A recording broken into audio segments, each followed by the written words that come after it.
If you don't like cricket or you're just plain tired of it, stay tuned, because this isn't really a story about cricket. Rather about a very wealthy, maybe even spoiled young man who until now has been enjoying the best of two possible worlds. Of all the cricketing stars to emerge in the last few years, Imran Khan perhaps best represents the kind of show business hype that now surrounds the game, for better or worse. In England and Australia, he's attracted almost as much press as a sex symbol as he has as an out-of-form all-rounder, which is a little ironic when you consider he comes from one of the most conservative countries in the world. This is not the MCG or Lords. This is a mosque, and this Muslim worshipper is Imran Khan. Pakistan is one of Imran Khan's two worlds. This is the other.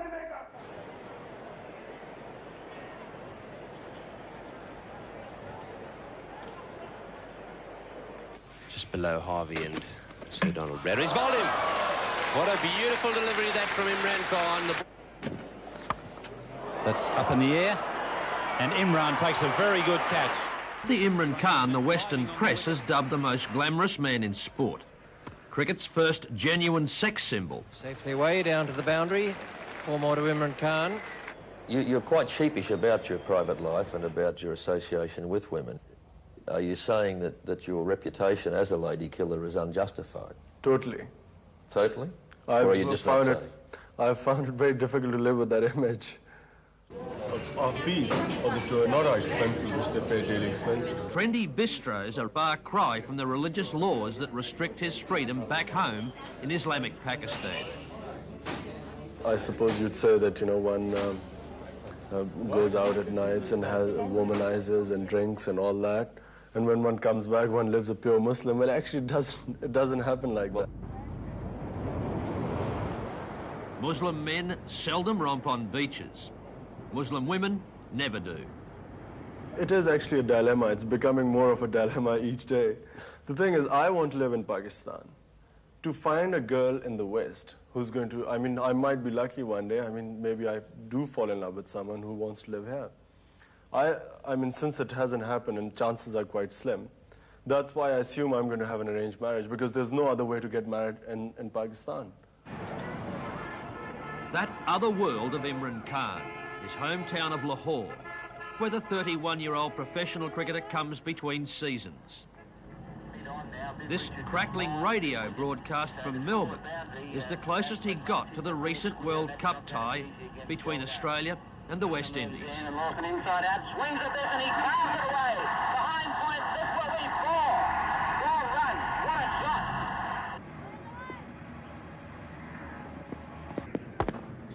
Back home at his old family club, he's cautiously keeping his batting in touch while his stress-fractured shin slowly mends. One of cricket's brightest stars admits there's a very real cloud over his career. How would it affect you personally if your injury was so bad it didn't heal and you weren't able to return to the game the way you played it before? I think I would have to leave the game then. I'd much rather leave it than keep lingering on. In fact, this past year has been very, in a lot of ways, has made me aware of what I must start thinking of and what I must do if I'm not playing cricket. And I've been trying to prepare myself. I think I'm more equipped now to deal with a life without cricket than it was before. Hello.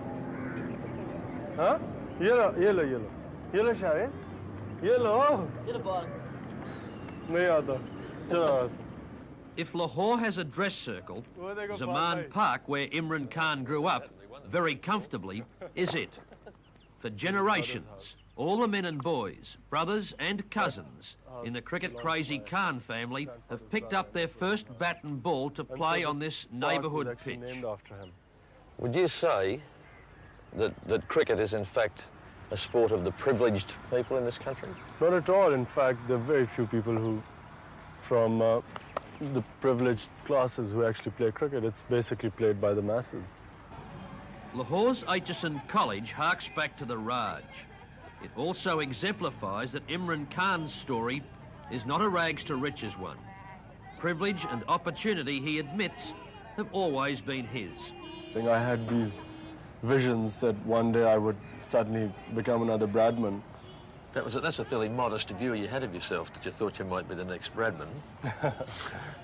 Well, I'll tell you something. When one grows up in very protected environments like Aitchison and Zaman Park, which is where I was for the first 17 years of my life, and I just, had a very sheltered view, and I thought, since I was better than boys of my own age, it was only natural that once I grew up, I'd be better than everyone else. How close to being the Bradman of Pakistan do you reckon you became? Or you're likely to become? Oh, I've given up all hope now.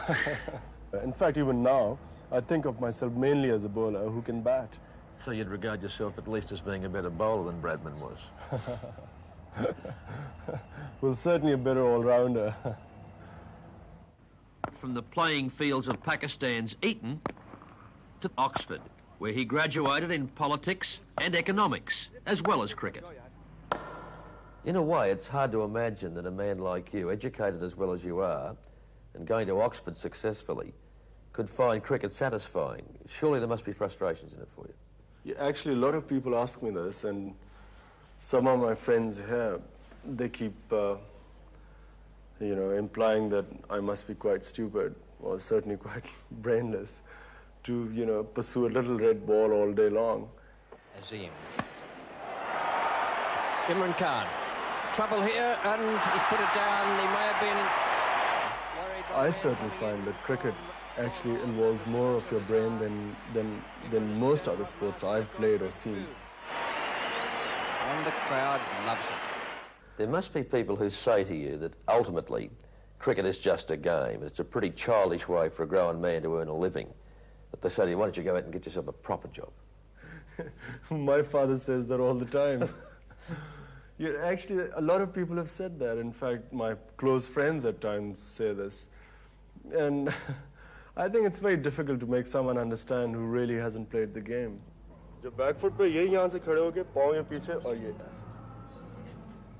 Well, it's certainly, there's so much glamour attached to cricket. It's just like a man from a poor family or poor background or deprived background wanting to be, dreaming of being a film star. It's the same sort of thing.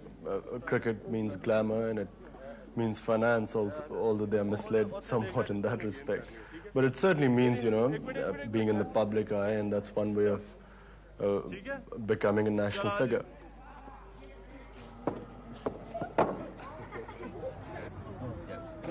Moving about in his own country with Imran Khan, literally a national hero, is not easy. It's even harder for him. In Muslim Pakistan, the ladies' man is strictly a man's man. No giggling girls in Jaharabad.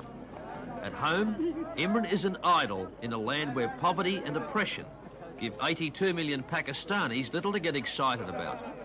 In Western terms, he's a pop star, a movie star, and politician rolled into one. How have you handled the fact that you have become the symbol of that glamorous aspect of the sport? With mixed feelings. It's had its advantages, yet I've, on occasions, found it hard to cope with it living in Pakistan.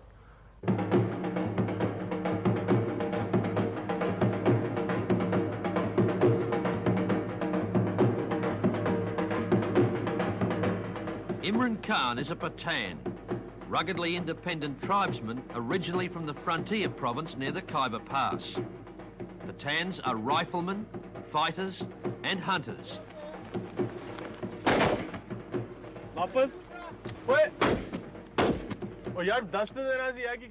Pathans have been known to be the only race in the subcontinent that has never been conquered. The British never conquered them. That's what we claim. So you'd say that they're a very proud people? Yeah, and they've got a tradition of, being very warlike. The Russians are finding that out. You're quite obviously a proud man, but it could be said that sometimes your demeanour on and off the field borders on arrogance. Well, when people came up with these allegations, I was really shocked. And even now, I've never ever considered myself arrogant, which is what I've been accused of, or a snob. I think it's partly been the reason that I've been very shy. I mean, when I first started playing cricket in front of crowds, I was really embarrassed all the time if I was feeling on the boundary line. You know, if someone said anything to me, I'd just be sort of blushing away, and I just couldn't cope with playing in front of so many people. Imran Khan is not shy about his privileged life in Lahore. Most Pakistanis do not dine like this, or most Australians for that matter. To suggest that Imran is caught between two worlds, between two absurdly different cultures, is not only obvious, but uncharitable observers might say there's a touch of hypocrisy about his double life. You don't change your moral standards when you come home? No, not at all.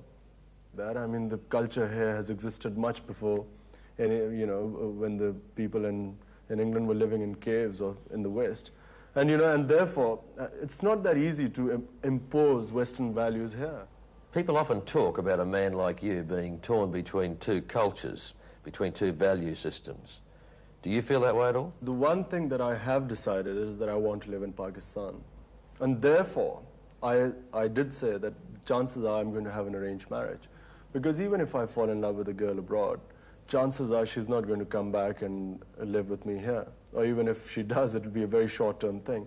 Because it is actually expecting too much for a girl from the West to live in a culture like this. What can Imran Khan do other than bowl fast and hit a cricket ball pretty hard? You really make me sound as some sort of an idiot. All I know is that something which I do must have some sort of challenge in life. Because otherwise, I mean, if there's nothing worse when I think of myself, say 4 years later, sitting behind a desk and just, you know, working 9 to 5, picking up a packet of pay at the end of the month. I mean, I'd die, I think. Hello, I'm Tara Brown. Thanks for watching. To keep up with the latest from 60 Minutes Australia, make sure you subscribe to our channel. You can also download the 9Now app for full episodes and other exclusive 60 Minutes content.